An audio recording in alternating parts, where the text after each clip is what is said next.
मिर्जापुर नाम का एक हरा भरा गांव था।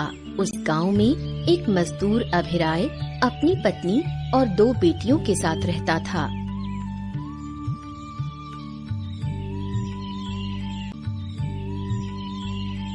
अरे माँ, आज क्या बनेगा? घर में तो कुछ भी नहीं है पकाने के लिए।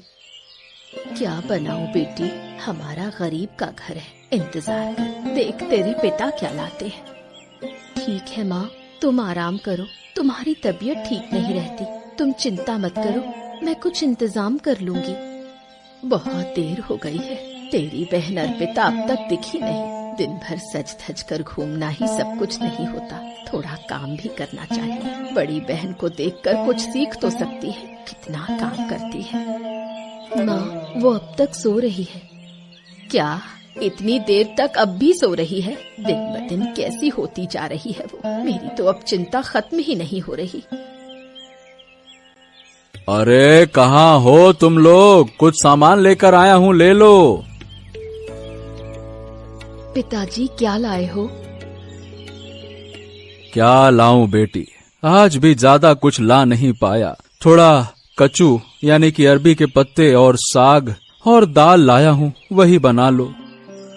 ठीक है पिताजी, आप आराम करो, मैं खाना बना देती हूँ।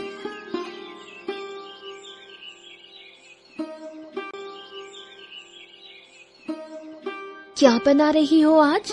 रोज रोज वही खाना, अब अच्छा नहीं लगता। क्या बनाऊं और? पिताजी वही लाए हैं। पिताजी एक मामूली मजदूर है, इतना ही कमा सकते हैं। किससे कह रही हूँ, तुम खुद भी तो गरीब हो, तुझसे कहने का कोई फायदा नहीं। जिसे कहना है उसी से कहूंगी। माँ, रोज रोज दाल कचू खाकर अब मन नहीं भरता। पिताजी को तो कह नहीं सकती कि कुछ अच्छा ले आए। कब से मांस नहीं खाया। कैसे गरीब घर में जन्म लिया मैंने। मेरी तो किस्मत ही फूट गई। मेरा जन्म तो किसी राजघराने में होना चाहिए था। इतनी देर से सोकर उठी और अब चिल्ला रही है। घर के कामों में थोड़ा हाथ बटाएगी या नहीं? पिता को लेकर इतना कहने की क्या जरूरत है? तेरे पिता मजदूर हैं, ये बात क्या हर बार याद दिलानी पड़ेगी? पिता मजदूर हैं, तो क्या हमें मांस मछली खाने की इच्छा नहीं हो सकती?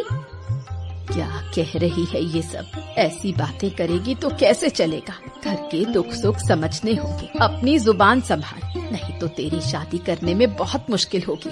बड़ी बहन को देखकर कुछ सीख ले, कैसे बात की जाती है। तेरी ये बातें सुनकर तुझसे कौन शादी करेगा?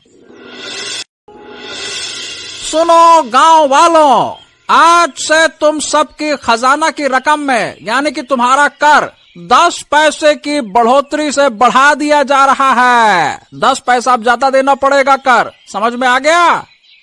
अरे ये क्या कह रहे हो भैया, हमारी खेती तो वैसे ही नहीं चल रही, ऊपर से कर बढ़ा दोगे तो हम कहाँ जाएंगे?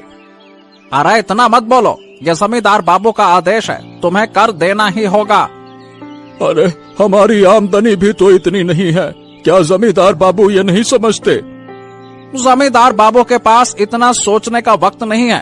खजाना देना है तो देना ही होगा, ज्यादा बोलने से कोई फायदा नहीं।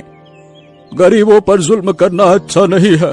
गांव की हालत देखकर भी अगर जमींदार ऐसे करेंगे तो अच्छी बात नहीं है। कहावत है, अति लालच बुरा होता है, और ये सच है।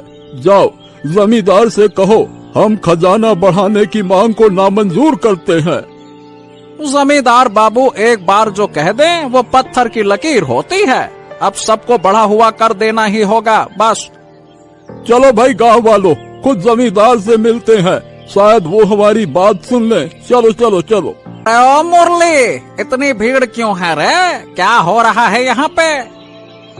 जमींदार बाबू, गांव वाले खजाना बढ़ाने से नाराज हैं, वो आपसे बात करना चाहते हैं।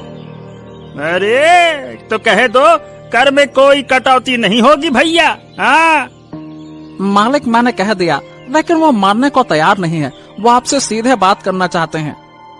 अरे तो मेरी बात भी आखिरी बात है, फालतू में क्या मतलब? कर कम नहीं होगा, समझ गए? तुम सब चले जाओ यहाँ से, बात करने चले आए मुंह उठाकर। कैसे हो अरविंद? बस ठीक हूँ रमेश बाबू, आप कहिए, आप कैसे हैं? बस किसी तरह चल रहा है। अच्छा ये बताइए, बिना वजह तो आप आए नहीं होंगे। अब बताइए कि किस काम से आए हैं आप? अरे दरअसल बात ये है कि मैं तुम्हारे लिए शादी का प्रस्ताव लेकर आया हूँ। तुम्हारी शादी की उम्र हो गई है ना, और मेरे पास एक अच्छी लड़की का पता है। अच्छा, देखिए आपको तो पता है कि मुझे तो एक रूपवती और गुणवती लड़की चाहिए। अरे तो भैया, लड़की रूपवती भी है, गुणवती भी है, आहा, लेकिन बस एक ही समस्या है, वो बहुत ही गरीब घर की है। उसके पिता को 2 वक्त की रोटी जुटाने में भी बड़ी दिक्कत होती है।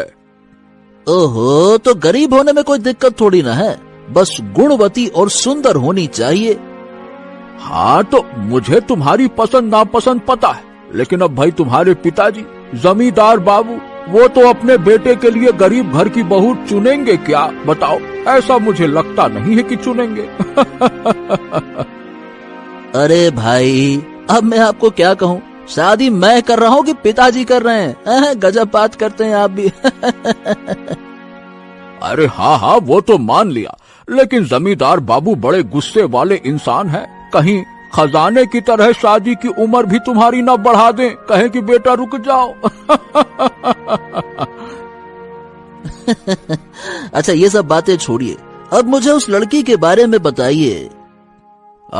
लगता है कि अभी से तुम्हारा मूड अच्छा हो गया गुणवती रूपवती लड़की को सुन के। हैं? बोलो बोलो।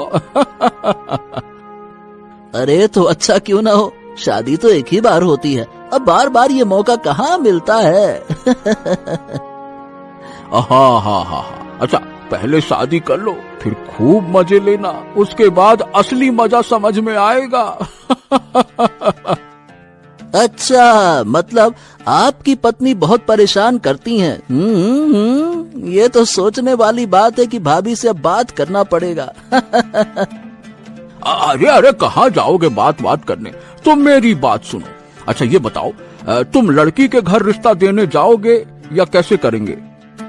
देखिए, मैं पहले लड़की को देखना चाहता हूँ। अगर लड़की सच में सुंदर हुई तो मैं खुद उसके घर रिश्ता देने जाऊंगा। अगर वो सच में रूपवती है तो फिर मुझे कौन रोकेगा, मैं तो रूपवती का दीवाना हो जाऊंगा ना। आहा, अरे शादी से पहले इतने डायलॉग। ठीक है भैया, ठीक है। अच्छा, तुम लड़की दिखाने का कुछ इंतजाम